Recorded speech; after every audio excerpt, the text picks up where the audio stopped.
35 साला गुलाम फरीद जात का कुम्हार और पेशे के लिहाज से एक स्कूल का चौकीदार था।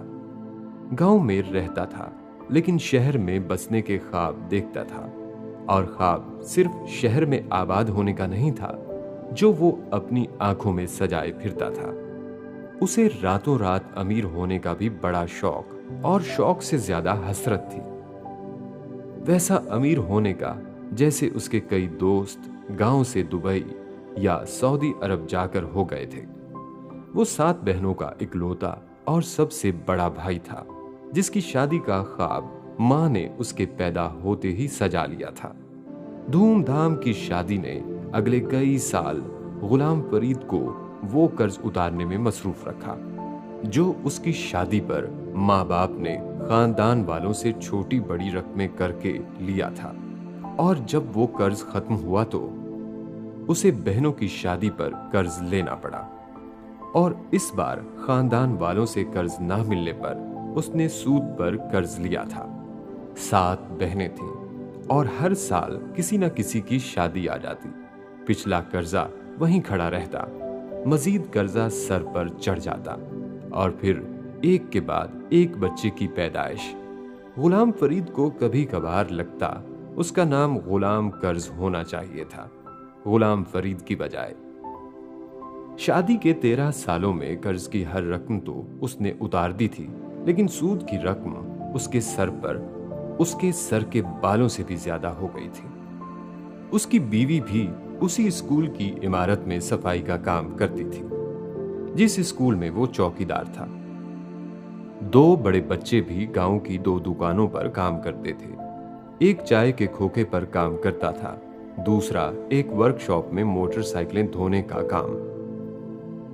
10-11 साल की उम्र में वो 2 बच्चे यही कर सकते थे।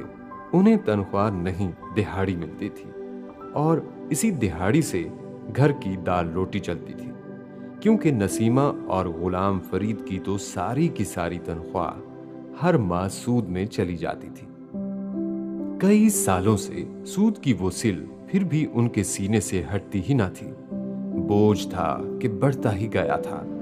35 साल की उम्र में भी कई बार उसे लगता वो 50 साल का था, कई बार उसे लगता वो 100 साल का हो गया था, और कई बार उसे लगता वो मर गया है, मरने वाला है, मर रहा है, पता नहीं वो उम्र का कौन सा साल होता है जो ऐसी कैफियत के साथ गुजरता है।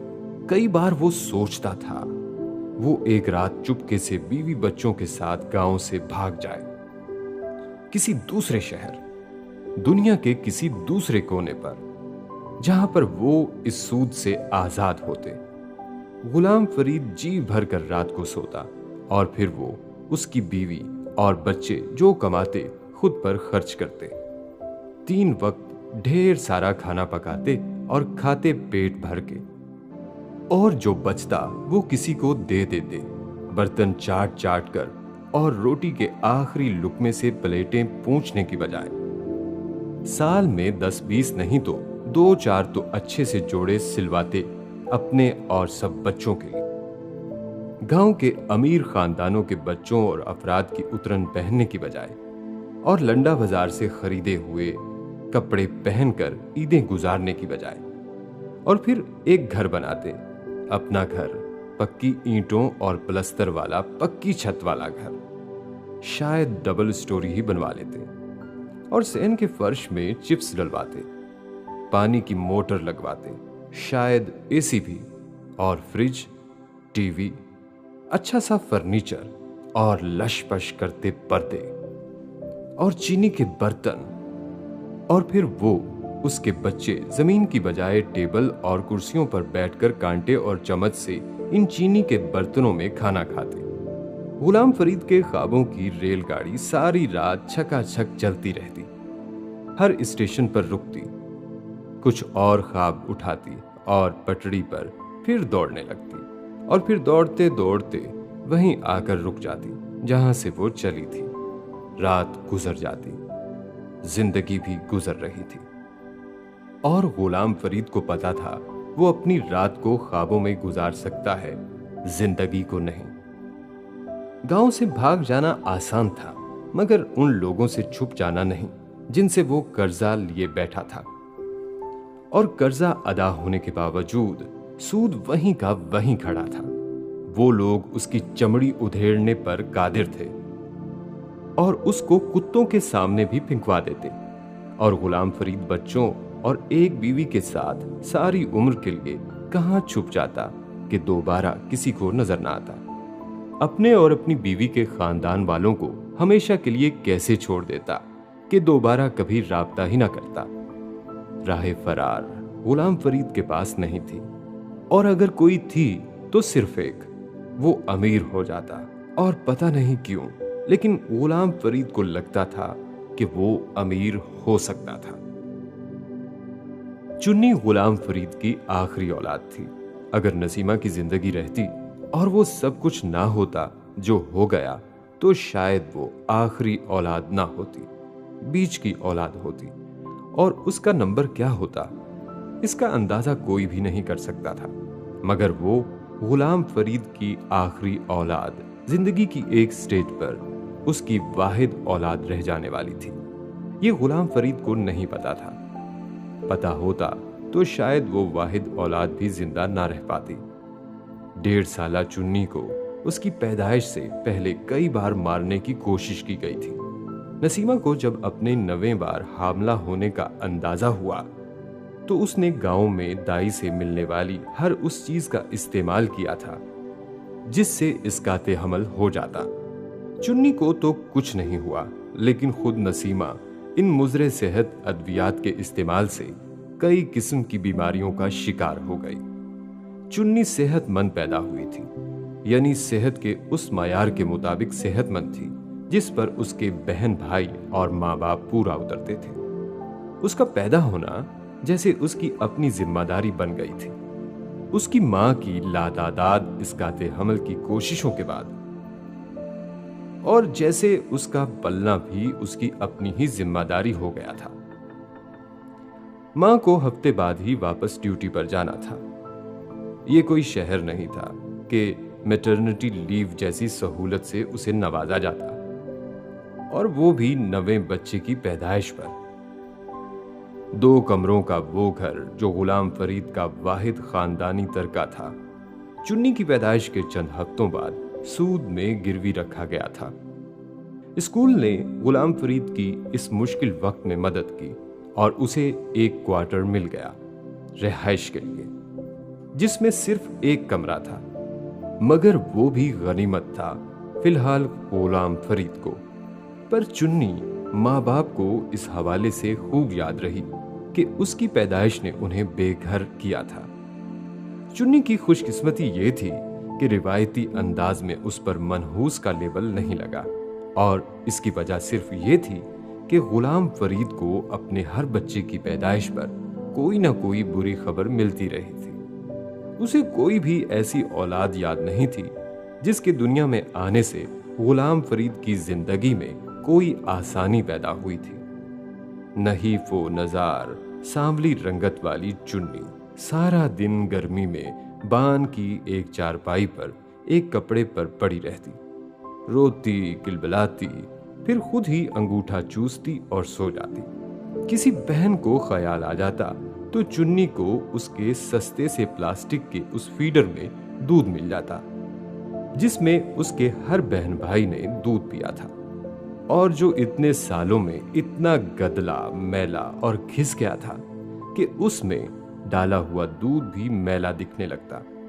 वो बिलाशुबा जरासीम की आमाजगाह था, लेकिन चुन्नी की खुशकिस्मती ये थी कि वो गरीब की औलाद थी, और गरीब की औलाद भूख से मर जाती है, गंदगी से नहीं। पूरे दिन में एक आध बार मिलने वाला दूध का फीडर वो वाहिद गिजा था जिस पर चुन्नी सारा दिन गुजारती थी। इससे ज्यादा खुराक गुलाम फरीद के घर में किसी बच्चे को नहीं मिली थी, सिवाय उसके पहले 2 बेटों के। नसीमा शाम को थकी हारी आती और जो भी रूखी सूखी मिलती वो खाकर कमरे के एक कोने में अपने किसी बच्चे से टांगें दबवाती, लेटती और वहीं सो जाती। उसे ख्याल ही नहीं आता था कि उस कमरे में उसकी एक नौज़ायदा औलाद भी थी। हाँ, कभी कभार वो उस वक्त चुन्नी को जरूर देखने बैठ जाती थी जब बड़ी बच्चियों में से किसी को अचानक वहम होता कि चुन्नी शायद मर गई थी, क्योंकि वो कभी सांस नहीं ले पाती और कभी उसका जिस्म इतना ठंडा और नीला हो जाता कि नसीमा को लगता शायद उसका बोझ वाकई कम हो गया था। लेकिन चुन्नी अपने माँ बाप के सब अरमानों पर पानी फेरते हुए फिर सांस लेना शुरू कर देती। कई हफ्तों तक किसी को यह ख्याल नहीं आया कि चुन्नी की पैदाइश रजिस्टर करवानी चाहिए, उसका कोई नाम होना चाहिए। चुन्नी नाम उसे उसकी मां ने उसकी जसामत देखकर दिया था और सब इसी नाम से पुकारने लगे थे।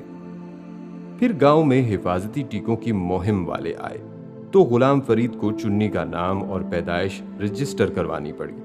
गुलाम फरीद ने उसकी पैदाइश रजिस्टर करवाने के लिए 300 रुपए किसी से उधार लिए थे और वो उधार भी गांव की मस्जिद के इमाम से। और इन 300 रुपए ने गुलाम फरीद की जिंदगी में क्या किरदार अदा करना था, इसका अंदाजा ना गुलाम फरीद को था, ना ही उसकी उस नवी औलाद को जिसे रजिस्टर में कनीज का नाम दिया गया था। ये नाम चुन्नी के लिए किसने चुना था, किसी को याद नहीं। शायद मोहल्ले की किसी बूढ़ी औरत ने, ये सोचते हुए कि इंसान पर नाम का असर आता है और औरत के लिए सबसे अच्छी सिफ्त इताअत और फर्माबरदारी है, जो कनीज नाम रखे जाने पर चुन्नी में भी कूट कूट कर भर जाएगी। गांव में किसी को यह अंदाजा नहीं था कि कनीज वल्द गुलाम फरीद उर्फ चुन्नी को ना इस नाम की जरूरत थी ना उस सिफ्त की। उसे अल्लाह ताला ने किसी और काम के लिए चुना था। इमाम साहब से 300 रुपए का वो कर्ज ही था जिसने गुलाम फरीद को पहली बार ये एहसास दिलाया कि अमीर बनना इतना मुश्किल नहीं था जितना वो समझता था। और उस गांव के और बहुत से लोग थे जो इसी की तरह कई साल ये ख्वाब पालने के बाद बिलाखिर वो आसान रास्ता या रास्ते ढूंढने में कामयाब हो गए थे जिनसे अमीर बना जा सकता था। इमाम मस्जिद भी इन्हीं लोगों में शामिल थे जो सिर्फ आखिरत में ही जन्नत नहीं चाहते थे, बल्कि इसी दुनिया में भी उन्हें जन्नत का ऐशो आराम चाहिए था। उन्होंने गुलाम फरीद को 300 रुपए का कर्ज तो दे दिया था, मगर साथ उसकी ये जिम्मेदारी भी लगा दी थी कि वो इस स्कूल के मालिकान से मस्जिद के लिए चंदा लेकर उन्हें दे। गुलाम फरीद ने जहां मौलवी साहब को ये यकीन दिलाया था कि स्कूल के मालिकान बड़े फयाज हैं, वहां ये झूठ भी बोला था कि वो गुलाम फरीद को बहुत मानते थे और वो गांव में किसी को कुछ भी देने दिलाने के लिए गुलाम फरीद से अक्सर मशवरा करते थे। और मस्जिद के लिए चंदा तो गुलाम फरीद के लिए वैसे ही बाएं हाथ का खेल था। मौलवी साहब ने गुलाम फरीद की बातों पर अंधा एतमाद तो यकीनन नहीं किया था, वरना 1000 रुपए की वो रकम जो उसने कर्ज मांगी थी उसके बजाय सिर्फ 300 रुपए उसे ना देते। लेकिन उन्होंने फिर भी किसी न किसी हद तक गुलाम फरीद की बात पर यकीन जरूर किया था। हकीकत ये थी कि स्कूल के मालिकान गुलाम फरीद को शक्ल से तो पहचानते होंगे, लेकिन उसका नाम कोई नहीं जानता था। और इसकी वजह यह थी कि स्कूल में कोई एक चौकीदार नहीं था। स्कूल की वसीओ रीज इमारत में मुख्तलिफ औकात में 3-4 चौकीदार पहरा देते थे और गुलाम फरीद उनमें से एक था। और गुलाम फरीद को अपनी हैसियत और औकात के बारे में पता भी था। मौलवी साहब से तो गुलाम फरीद ने झूठ बोला था, लेकिन मौलवी साहब के बार बार इसरार पर हीले बहाने बनाने के बाद उसने बिलाखिर स्कूल के मालिकान से मस्जिद के लिए चंदे की बात कर ही ली थी। स्कूल के उस मालिक ने मौलवी साहब को बुलवाकर इस चंदे के हवाले से ये तफसीलात मालूम की थी कि उन्हें चंदा किस लिए चाहिए था। और मौलवी साहब ने छोटे मोटे अखराजात की एक लंबी तफसील स्कूल के मालिक के सामने रख दी थी। स्कूल के मालिक ने इन अखराजात की तफसीलात जानने के बाद मस्जिद के लिए ना सिर्फ उस वक्त कुछ रकम मुहैया की थी, बल्कि हर महीने मस्जिद के अखराजात के लिए एक माकूल रकम देने का वादा भी कर लिया था। मौलवी साहब की खुशी का कोई ठिकाना नहीं रहा था। उनका 300 रुपए का दिया हुआ कर्ज हजारों में तब्दील होकर उनकी तरफ लौटा था। गुलाम फरीद जैसे मामूली आदमी की हैसियत उनकी नजर में यकदम बढ़ गई थी और गुलाम फरीद को इस गांव में पहली दफा किसी ने इज्जत दी थी, वो भी गांव की मस्जिद के इमाम ने, जिसने ना सिर्फ इस जुम्मे के खुतबे में लाउड स्पीकर पर स्कूल की इंतजामिया और मालिकान की दर्दमंदी के कसीदे पढ़े थे, बल्कि गुलाम फरीद की कोशिशों को भी सराहा था, जिसकी कोशिशों से मस्जिद के पास ये रकम आई थी। मस्जिद में जुम्मे के खुतबे के दौरान बैठे हुए गुलाम फरीद का सीना खामखा ही चौड़ा हो गया था उस दिन। स्कूल के मालिक ने यह रकम हर माह गुलाम फरीद के जरिए ही मौलवी साहब को पहुंचाने का वादा किया था और इसके साथ गुलाम फरीद को यह जिम्मेदारी भी सौंप दी थी कि वो मस्जिद में इस रकम के सही इस्तेमाल पर नजर रखे। स्कूल का मालिक वहां दूसरे महीने आया था और मौलवी साहब ने गुलाम फरीद के साथ मिलकर मस्जिद में होने वाली तमाम मुरम्मतें उसे दिखाई थीं। वो मुतमईन होकर लौटा था, मगर ये सिर्फ उसी महीने हुआ था। दूसरे महीने गुलाम फरीद के हाथ से वसूल पाई जाने वाली रकम का मौलवी साहब ने क्या किया था, इसका गुलाम फरीद को अंदाजा भी नहीं हो सका।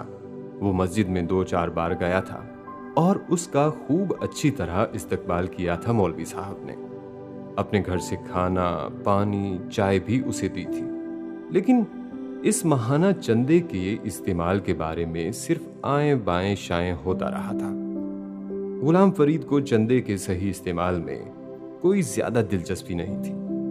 उसके लिए आम हालात में इतना ही काफी होता कि मौलवी साहब उसे गोश्त खिला रहे थे, मगर फिलहाल मसला ये था कि गुलाम फरीद अपने हाथ से हर महीने 20,000 की रकम जिस मुश्किल से मौलवी साहब को दे रहा था, वो गुलाम फरीद ही जानता था।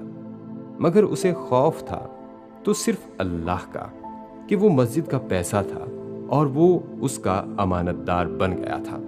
मगर इस पैसे का मौलवी साहब के हाथों गायब होना उससे हजम नहीं हो रहा था। मौलवी साहब ने उसके दिल से मस्जिद के पैसे के लिए अल्लाह के खौफ को खत्म करने में बुनियादी किरदार अदा किया था। अगर मौलवी साहब चंदे के पैसे को लूट के माल की तरह इस्तेमाल कर सकते थे तो फिर गुलाम फरीद को भी हक था, उसकी भी जरूरियात थी, वो भी मजबूर था, उसके सर पर तो कर्जा भी था। गुलाम फरीद उन्हें अगले महीने के पैसे देने गया था और उनकी नई मोटरसाइकिल को देखकर वो इस कदर हसद और खफगी का शिकार हुआ था कि वो इन पैसों का जिक्र किए बगैर सिर्फ मोटरसाइकिल की मिठाई खाकर आ गया था। मौलवी साहब ने माहाना चंदे का पूछा था क्योंकि वो महीने की पहली तारीख थी। गुलाम फरीद ने मस्जिद में बैठकर उस दिन पहला झूठ बोला था और कहा था कि स्कूल का मालिक मुल्क से बाहर चला गया है और अभी वापस नहीं आया। मौलवी साहब को यकदम फिक्र हुई थी कि स्कूल का मालिक फौरी तौर पर वापस ना आया तो फिर इस महीने के पैसे कौन देगा। गुलाम फरीद के पास इस सवाल का जवाब नहीं था, अलबत्ता उसने मौलवी साहब को स्कूल के मालिक का फोन नंबर दे दिया था, जो गलत था। मौलवी साहब मुतमईन हो गए थे कि अगर कुछ दिन तक वो चंदा ना पहुंचा तो वो स्कूल के मालिक से खुद बात कर लेंगे। गुलाम फरीद 20,000 की रकम जेब में लिए उस दिन एक अजीब सी कैफियत के साथ मस्जिद से निकला था, यूं जैसे उसकी लॉटरी निकली थी। उसे पता था मौलवी साहब हर साल मुख्तलिफ चीजों से इकट्ठी होने वाली रकम को अपनी रकम के तौर पर गांव के उन्हीं सूदखोरों को बिजनेस में सरमायाकारी करने के लिए देते थे। जो सूदखोर गुलाम फरीद जैसे ढेरों जरूरतमंदों को वो रकम देकर उन्हें सारी उम्र के लिए चौपाया बना देते थे। मौलवी साहब बज़ाहिर ये जाहिर करते थे कि उन्हें ये पता ही नहीं कि वो जिन लोगों के बिजनेस में मस्जिद की रकम की सरमायाकारी करके माहाना एक फिक्स्ड रकम वसूल कर रहे हैं, उनका असली और बुनियादी बिजनेस क्या था। वो उस माहाना फिक्स्ड रकम को भी सूद नहीं मुनाफा कहते थे, क्योंकि उन्होंने कुछ अमीर लोगों के मुनाफा बख्श बिजनेस में शिराकतदारी की थी। मौलवी साहब ने 1-1.5 हफ्ता मजीद रकम का इंतजार किया और फिर कुछ बेसब्री में वो नंबर घुमा दिया। जो गुलाम फरीद ने दिया था। नंबर ऑफ था।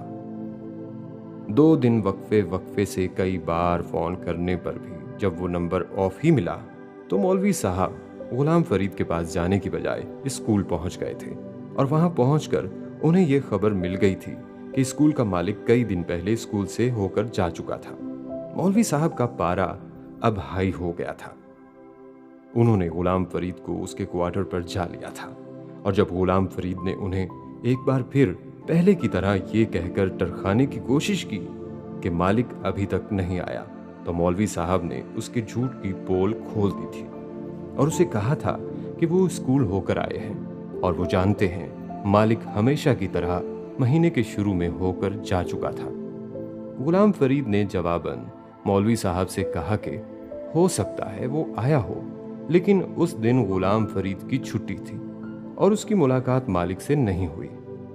मौलवी साहब इस पर कुछ ज्यादा भड़के थे और उन्होंने गुलाम फरीद से कहा कि उसने उन्हें मालिक का नंबर भी गलत दिया था। वो उसको फोन करते हैं मगर वो नंबर ऑफ है और अब मालिक का नंबर स्कूल की इंतजामिया से ही लेंगे और फिर खुद उससे बात करेंगे। गुलाम फरीद को अब अंदाजा हो गया कि वो मौलवी साहब से मजीद झूठ नहीं बोल सकता। उसे उनसे अब 2 टोक लेकिन साफ साफ बात करनी थी और फिर उसने बिलाखिर मौलवी साहब को ये बता ही दिया था कि उसे इस रकम में से हर महीने अपना हिस्सा चाहिए था।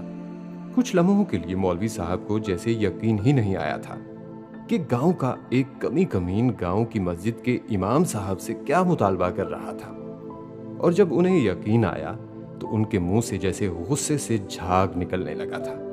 उनके साथ ऐसी जसारत पहली बार किसी ने की थी। तुम अल्लाह के घर के लिए मिलने वाले हदिये से अपना हिस्सा मांग रहे हो, दोज़खी इंसान। उन्होंने गुलाम फरीद को डराने की कोशिश की थी। उन्हें यह अंदाजा नहीं था कि गुलाम फरीद दोज़ख जैसी जिंदगी गुजारते गुजारते अब मौत के बाद दोज़ख से क्या डरता। अल्लाह के घर के पैसे अगर अल्लाह के घर पर लगते तो कभी ना मांगता मौलवी साहब, उसने भी तन कर उनसे कह दिया था।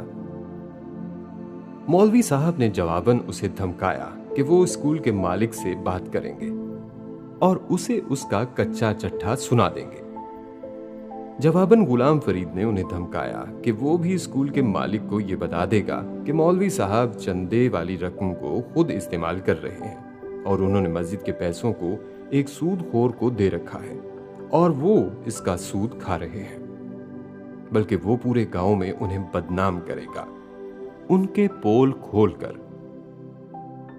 मौलवी साहब के तन बदन में आग लग गई थी।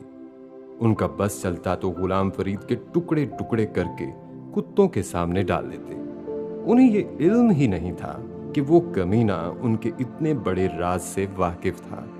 वो कुछ देर उसे जी भर के बुरा भला कहते रहे। उस दिन मौलवी साहब ने गुलाम फरीद को दुनिया की हर वो गाली दे डाली जो उन्होंने कभी कहीं सुनी थी, लेकिन गुलाम फरीद ढटाई से अपने पीले दांतों के साथ मुंह खोलकर उनके सामने हंसता रहा। ठीक है मौलवी साहब, मुझे तो कीड़े ही पड़ेंगे, सांप और बिच्छू कब्र में मेरी लाश नोचेंगे और मुझे मरते दम कलमा भी नसीब नहीं होगा। मेरे साथ जो भी मरने के बाद होगा, लेकिन आपके 20,000 तो आपकी जिंदगी में ही बंद हो जाएंगे।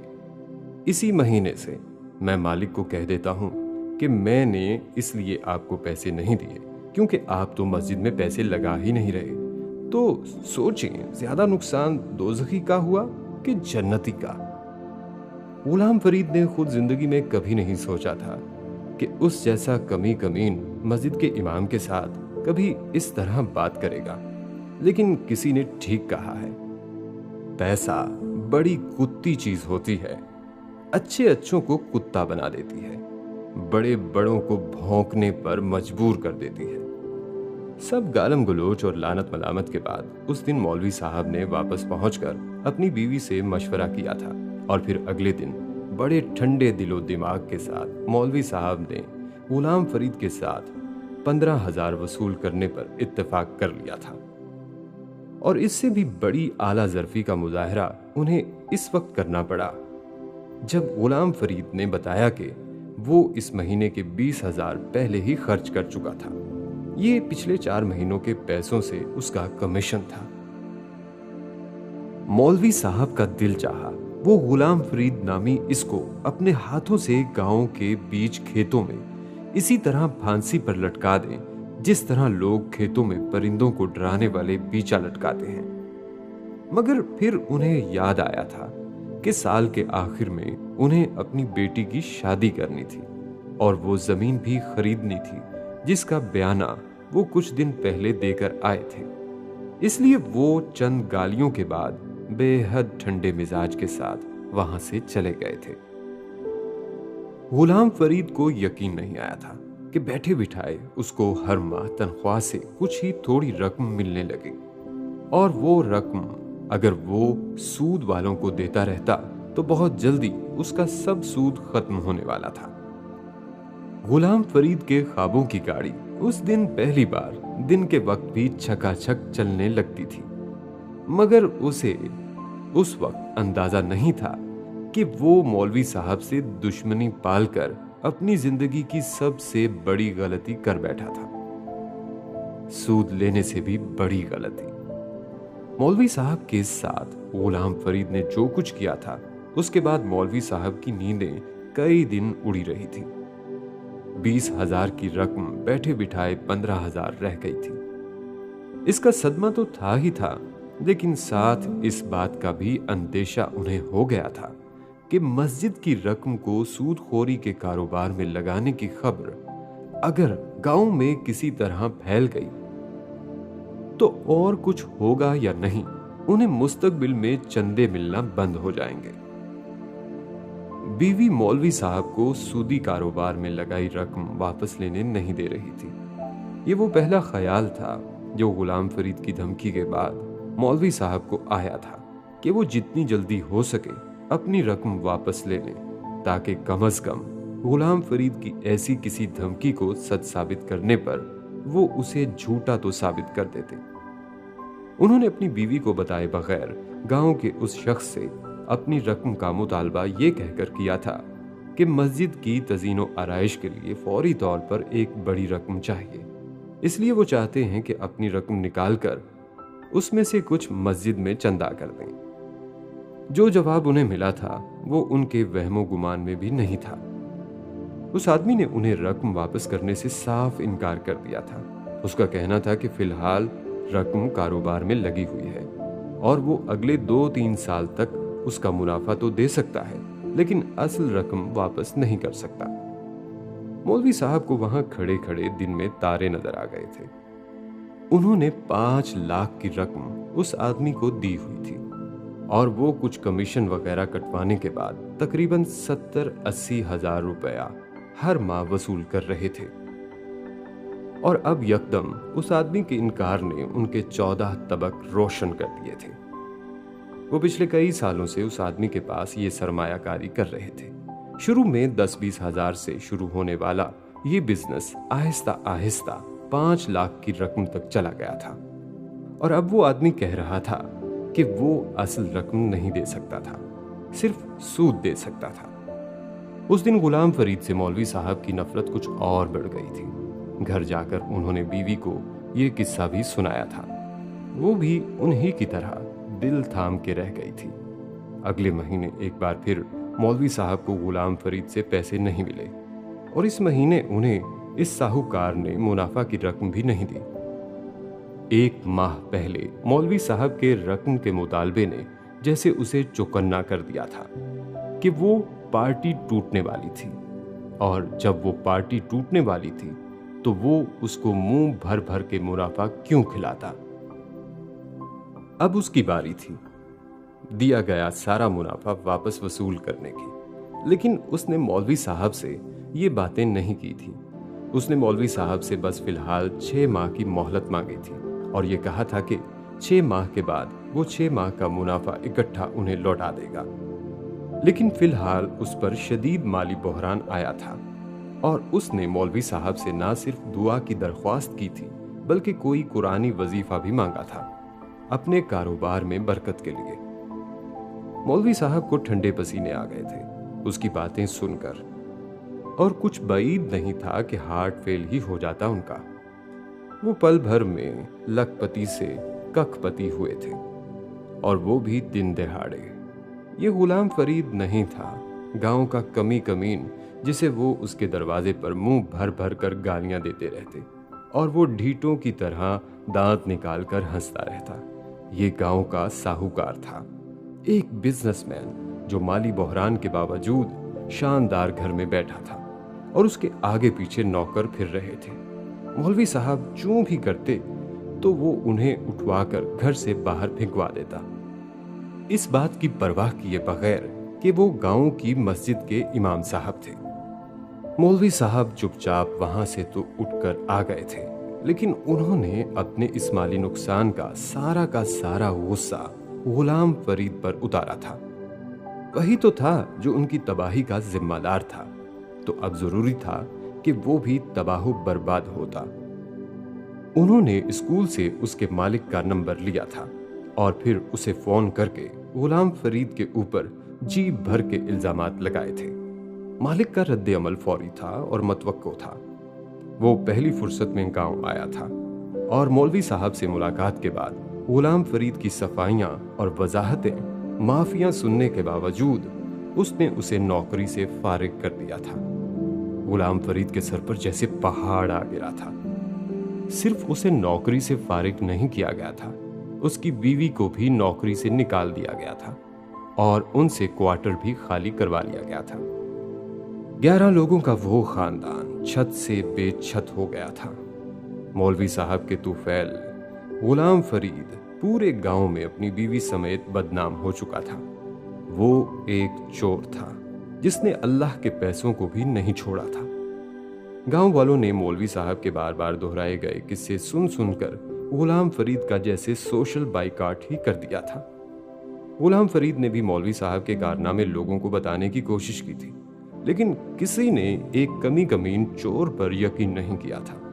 यकीन करते भी कैसे?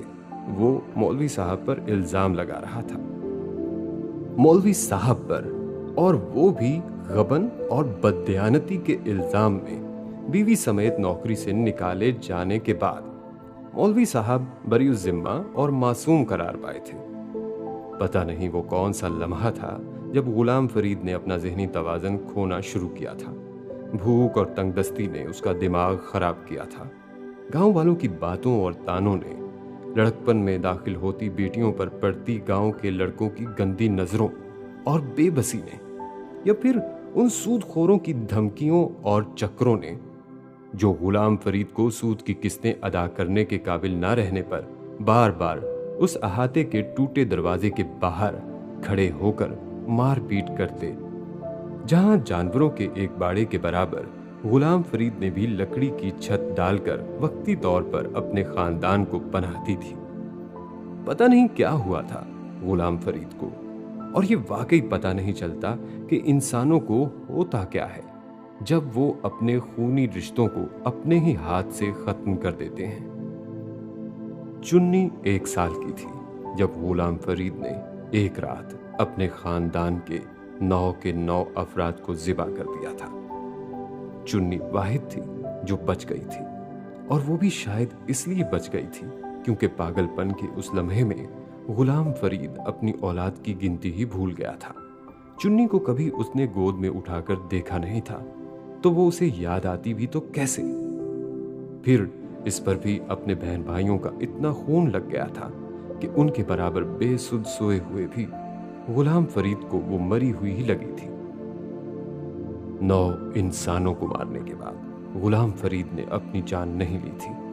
वो जिंदा था ही कब? जिंदा तो इंसान इज्जत नफ्स की वजह से होता है, जो गुलाम फरीद की कब की छिन चुकी थी। खानदान को मार देना जैसे वो हल था जो एक अनपढ़ शख्स ने गुर्बत और कर्ज से निजात के लिए निकाला था, जब कोई हल ही बाकी नहीं रहा था।